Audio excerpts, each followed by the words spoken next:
Atong ampingan sa matag adlaw ang pulong sa Ginoo mga igsuon, ato kining basahon, ato kining tun-an sa matag adlaw, tungod kay mao kini kabubuton sa Ginoo nga sa matag adlaw atong ikinabuhi ang iyang pulong ug ato kining gamiton sa kanunay sa pagdasig ngadto sa uban ug dili sa pakigdebate ngadto sa uban, dili sa pakig-away ngadto sa uban, kundi atong gamiton kini nga mga pulong sa pagdasig aron sila mahimong suod diha sa Dios, aron ma-renew ang ilang relasyon diha sa Dios, aron ma-restore ang ilang pagtuo ngadto sa Ginoo, aron magbadasigon sila sa kanunay silang pagsimba ngadto sa Ginoo. Unang Juan 2, versikulo 24 hangtod sa 25.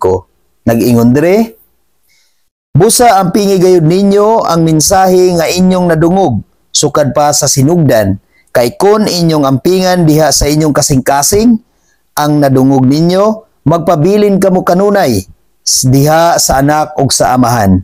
Sa 25, ug ang gisaad ni Kristo kanato mao ang kinabuhing dayon. Gusto sa Dios igsuon nga atong ikinabuhi ang iyang pulong. Gusto sa Dios igsuon nga atong ampingan kining iyang pulong, nga atong nadungog sukad pa sa sinugdan, nga wala gayoy katapusang pulong igsuon. Tungod kay kini nga mga pulong mao kini maghatag kanato og kadasig. Kini nga mga pulong mao kini makapalig-on sa tong pagtuo ngadto kaniya. Mao sa kanunay igsuon magtuon kita nga magbadasigon sa kanunay. Mubasa kita sa pulong sa Dios igsuon ug ato kining gamiton ngadto sa pagdasig sa uban sa ilang relasyon ngadto sa Ginoo. Tungod pinaagi ni ana usa ka na kapamaagi nga aduna sila suod nga relasyon sa Dios. Ug kita usab nga sa kanunay nagtuon ug nagbasa sa pulong sa Ginoo, mahimo kitang suod sa Dios. Tungod sa matag adlaw kita nakigistorya kaniya pinaagi sa iyang pulong. Ang atong kasing-kasing muduol ngadto sa Ginoo pinaagi niya na igsuon.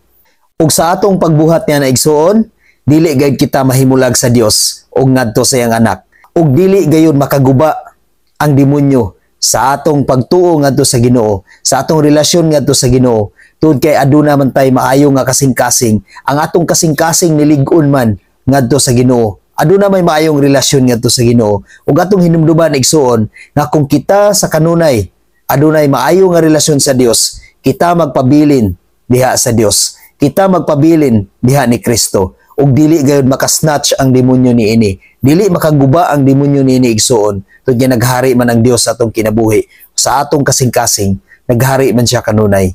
Ug sa verse 25, ato gayong maangkon ang saad ni Kristo sa matag usa kanato. Mao kanay nindot nga saad nga gusto sa tanang katawhan nga makadawat niana. Tungod kay mao kanay pinakanindot nga saad nga atong gipaabot igsuon. Apan igsuon atong hinumduman sa kanunay nga kana nga saad maangkon lamang kana sa mga tawo nga sa kanunay nagpasidungog sa Ginoo. Nga sa kanunay walay laing gialagaran kundi ang Dios lang.